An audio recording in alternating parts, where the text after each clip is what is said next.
1933 میں پاکستان کے شاعر اور مفکر اسلام علامہ اقبال اسپین جاتے ہیں اور وہاں پہ ایک چرچ کو وزٹ کرتے ہیں جو کہ ایک وقت میں مسجد قرطبہ کے نام سے مشہور تھی۔ اس چرچ یعنی جو کہ ایک وقت میں مسجد قرطبہ تھی،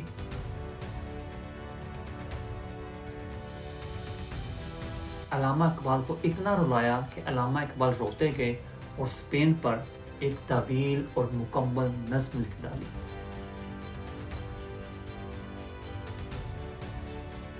مگر سوال یہ ہے کہ اسپین نے علامہ اقبال کو کیوں رونے پر مجبور کر دیا؟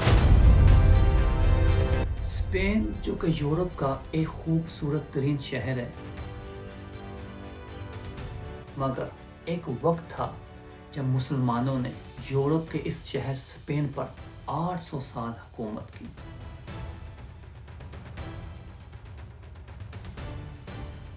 تو آج اس ویڈیو میں ہم بات کریں گے اس نوجوان کی جس نے اسپین کو فتح کیا اور یورپ کی گلیوں میں اسلام کا پرچم بلند کیا،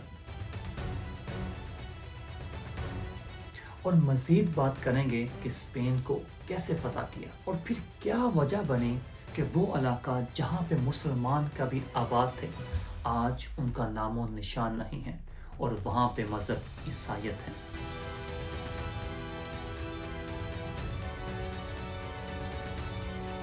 تو آئیے شروع کرتے ہیں۔ طارق بن زیاد وہ انسان ہیں جنہوں نے 711 کو اسپین فتح کیا اور یورپ کی تاریخ بدل ڈالی۔ طارق بن زیاد 711 کو سمندر کے راستے میں اسپین داخل ہوتے ہیں اور اپنی چھوٹی سی فوج سے خطاب کرتے ہوئے کہتے ہیں کہ کشتیاں جلا دو۔ مخالف فوج حملہ کرنے کے لیے تیار تھی، اس کے باوجود طارق بن زیاد کی فوج نے اس کے حکم کی پیروی کرتے ہوئے کشتیاں جلا دی۔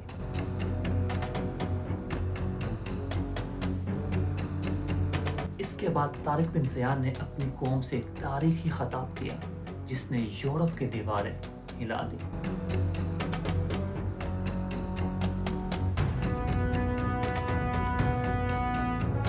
اور آج بھی طارق بن زیاد کے یہ الفاظ تاریخ میں موجود ہیں۔ انہوں نے خطاب کیا، ایھا الناس این المفر، اے لوگو بھاگنے کا راستہ کہاں ہے؟ اب آپ کے سامنے دشمن ہیں اور پیچھے سمندر ہے۔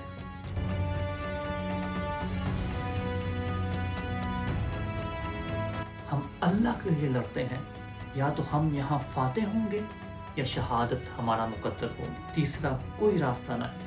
بہادری کا مظاہرہ کریں اور اسلام کی فتح قریب ہے۔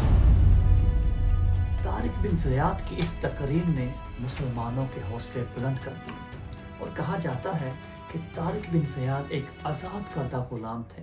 اسلام نے غلاموں کو بھی کیا عزت دی، اور کہتے ہیں کہ طارق بن زیاد نے اپنے خواب میں آپ صلی اللہ علیہ وسلم کو دیکھا، اور آپ صلی اللہ علیہ وسلم نے فرمایا، اے طارق ہمت سے کام لو اور جس مقصد کے لیے نکلے ہو اسے مکمل کرو۔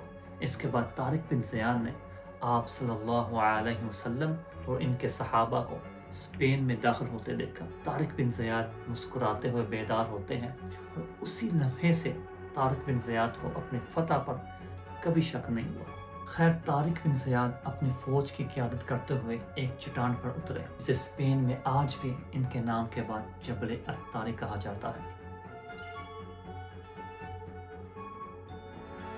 ان کی فوج 12,000 فوجیوں پر مشتمل تھی، اور اس کے برعکس اسپین کے بادشاہ روڈرک نے طارق بن زیاد کے خلاف 1,00,000 کا لشکر تیار کیا تھا۔ جب طارق بن زیاد نے دشمن کے بڑے لشکر کے سامنے مسلمانوں کو گھبراتے ہوئے پایا تو اس نے کشتیاں جلانے کا حکم دیا، اور ان سے تاریخی خطاب کیا، جیسے میں نے آپ کو پہلے بتایا کہ یا تو ہم یہاں فاتح ہوں گے یا شہادت ہمارا مقدر ہوگی، تیسرا کوئی راستہ نہیں۔ اس کے بعد دونوں افواج کوارٹلیٹے کے میدان میں آمنے سامنے ہوئی۔ जहां तारिक बिन ज़ियाद ने 28 रमज़ान 92 हिजरी को रोडरिक को शिकस्त दी और इसे जहन्नम मौसूल किया।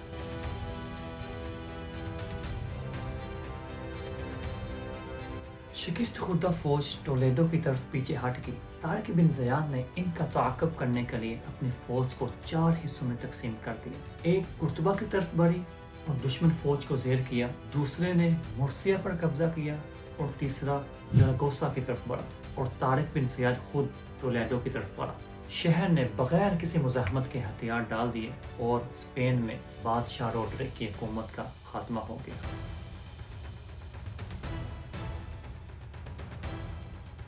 अजीम शान फतह की खबर सुनकर मूसा बिन नुसैर 18,000 का लश्कर लेकर स्पेन पहुंचा और फिर दोनों जर्नैलों ने जजीरा नुमा आइबेरिया के 2/3 से ज़्यादा हिस्से पर कब्जा कर लिया और फिर एक के बाद दीगर बार्सिलोना, ज़रागोसा और पुर्तगाल गिरते चले गए और इसके बाद पेरानीस को अबूर किया गया और ईवन मुसलमानों ने फ्रांस में लियोन पर कब्जा कर लिया। अल्लाहु अकबर। इस तरह मुसलमानों ने स्पेन को फतह किया और इसे अल-अंदलस का नाम दिया और फिर 800 साल तक अंदलस में हुकूमत की। मुसलमानों ने कुर्तबा को स्पेन यानी अंदलस का कैपिटल बनाया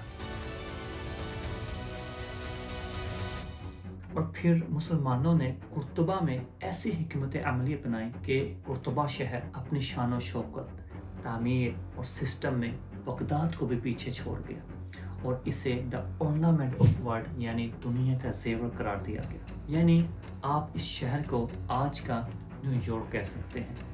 मुसलमानों के यूरोप में आबाद होने से पहले वहाँ कैसा निज़ाम था? गलियों में कीचड़ और गंदगी के ढेर पाए जाते थे। वहाँ लोग सदियों तक नहाते नहीं थे। वहाँ इल्म नाम की कोई चीज़ नहीं थी। इसलिए यूरोप के इस दौर को डार्क एजिस और मुसलमानों के इस दौर को इस्लामिक गोल्डन एज कहा जाता है, क्योंकि मुसलमानों ने वहां आबाद होते ही सड़कों की तामीर करवाई और ईवन गलियों में रात के लिए लैंप लगाए, हमाम की तामीर करवाई, अस्पताल तामीर करवाए और ईवन लाइब्रेरीज की बुनियाद रखी गई और उन लाइब्रेरीज में 4 लाख से ज़ायद किताबें मौजूद थी। और फिर इसी शहर में मस्जिद कुर्तबा में बड़े बड़े लोग आए, जिनमें इब्न अरबी जैसे स्कॉलर,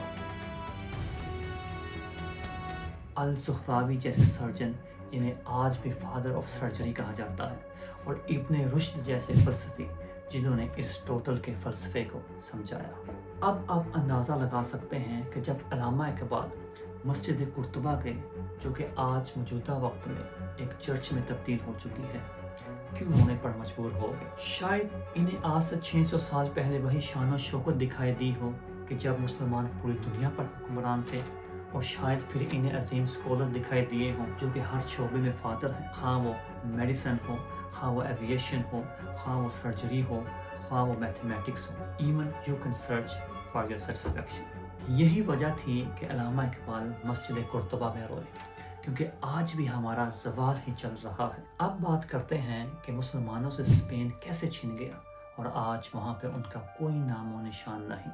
इसकी मेन रीज़न आपस में ना इत्तफाक़ी है। स्पेन छिनने से कुछ अरसा पहले मुसलमान हुक्मरानों में आपस में ना इत्तफाक़ी पाई गई। इसकी वजह से स्पेन कई रियासतों में तकसीम हो गया और सब मुसलमान हुक्मरान आयाश पसंद हो गए। दुश्मन ने इस चीज़ का फ़ायदा उठाया और स्पेन पर हमला कर दिया, मगर मुसलमान हुक्मरानों ने यूसुफ बिन तशफीन से मदद मांगी और जीत गए। मगर फिर भी मुसलमान हुक्मरान बाज ना आए, वो वैसे के वैसे ही आयाश पसंद रहे। इसके बाद दुश्मन ने मुसलमानों को शिकस्त देने के लिए आपस में रिश्तेदारी की। फर्डिनेंड ऑफ अरागोन और इसाबेला ऑफ कैस्टाइल, इन्होंने आपस में रिश्तेदारी की और इन्होंने इसलिए ऐसा किया क्योंकि इनका सिर्फ एक ही मकसद था, और वो था स्पेन से मुसलमानों का खात्मा। और फिर वो तारीख दिन आ ही गया जब दुश्मन ने कुर्तबा का मुहासरा किया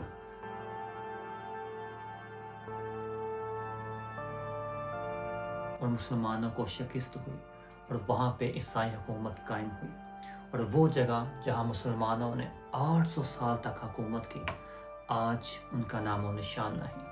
اسی بنا پر علامہ اقبال نے کہا تھا، ہے خاک فلسطین پر اگر یہودیوں کا حق، ہسپانیہ پر حق نہیں کیوں اہل عرب کا۔ تو یہ تھی ایک دکھ بڑی کہانی مسلمانوں کا زوال، کہ مسلمانوں نے اسپین میں 800 سال حکومت کی اور آج ہمارا نام و نشان نہیں۔ تو ملتے ہیں اگلی ویڈیو میں، تب تک رکھیں اپنا خیال اور مجھے دیں اجازت۔ اللہ حافظ۔